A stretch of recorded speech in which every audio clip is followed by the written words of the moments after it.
Cuando una mujer te dice que quiere darse un tiempo, lo primero que sientes es confusión, luego miedo y después una necesidad urgente de entender qué está pasando. Pero antes de reaccionar, tienes que entender algo clave. Esa frase no es el problema, es el síntoma de algo que ya venía pasando dentro de la relación. Nadie se despierta un día y decide pedir distancia sin que haya un proceso previo. Por eso, más que enfocarte en la frase, tienes que entender el contexto emocional que la rodea. En muchos casos, pedir un tiempo es una forma de crear espacio porque la conexión se ha debilitado, porque hay saturación emocional, discusiones constantes, desgaste o simplemente porque lo que antes se sentía bien ya no se siente igual. Y en lugar de confrontarlo directamente o tomar una decisión definitiva, la persona elige una pausa. Ahora bien, esto no siempre significa lo mismo. Y aquí es donde muchos cometen el error de asumir sin entender. A veces un tiempo es una forma de evaluar la relación, de tomar distancia para pensar con claridad, sin la presión del día a día. En otros casos, es una forma de empezar a desconectarse sin tener que cortar de inmediato. Y en algunos casos, sí, es una transición hacia una ruptura. Y aunque eso no es lo que quieres escuchar, es importante que lo contemples para no engañarte. Ahora, lo más importante no es solo lo que significa para ella, sino cómo reaccionas tú, porque tu reacción puede empeorar la situación o darte una mejor posición.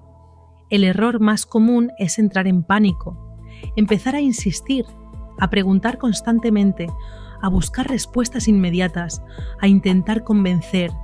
Y todo eso, aunque nace del miedo, genera el efecto contrario, aumenta la distancia. Porque cuando alguien pide espacio y tú respondes invadiendo más, lo que haces es confirmar la necesidad de alejarse. Por eso, el primer paso es aceptar la pausa sin resistencia, no porque te guste, sino porque es la única forma de manejarlo con inteligencia emocional. Aceptar no es rendirte, es entender que no puedes controlar lo que la otra persona siente en este momento. El segundo paso es no negociar desde la necesidad. Muchas personas, en este punto, empiezan a prometer cambios, a ofrecer más, a decir que harán lo que sea necesario para que la relación funcione.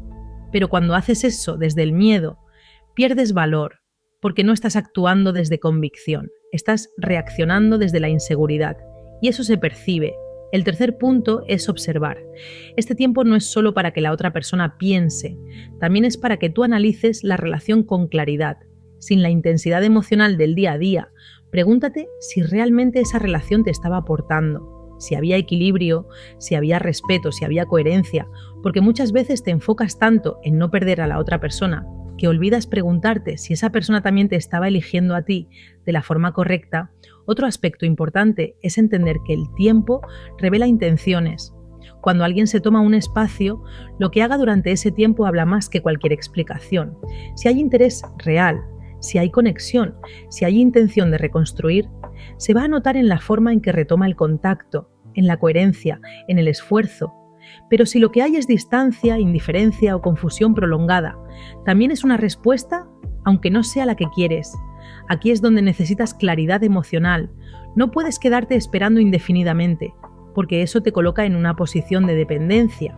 Y eso desgasta. También es clave que durante ese tiempo no detengas tu vida, no pongas todo en pausa esperando a que la otra persona decida. Sigue con tus actividades, tus proyectos, tu crecimiento, no como estrategia para recuperarla, sino como una forma de mantener tu estabilidad. Porque al final, independientemente del resultado, necesitas estar bien contigo. Otro error común es idealizar lo que se perdió. Cuando hay distancia, la mente tiende a recordar lo bueno, a minimizar lo negativo, a crear una versión más atractiva de la relación de lo que realmente era. Y eso hace que soltar sea más difícil. Por eso es importante mantener una visión completa, realista, equilibrada. También debes entender que el silencio es una respuesta. Muchas personas se aferran a la idea de que mientras no haya una ruptura oficial, todo sigue abierto. Pero la falta de acción, la falta de interés, la falta de comunicación también comunican.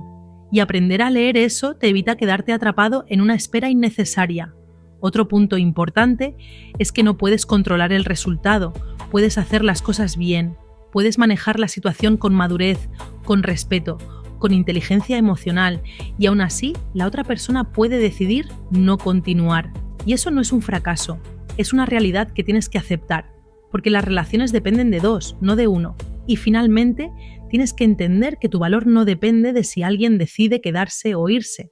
Lo que realmente importa es cómo tú te posicionas en ese proceso, si te pierdes intentando retener o si te mantienes firme, claro y con dignidad, porque al final, pedir un tiempo no solo pone a prueba la relación, también te pone a prueba a ti, y la forma en que respondas va a definir no solo el resultado de esa situación, sino la forma en que te relacionas en el futuro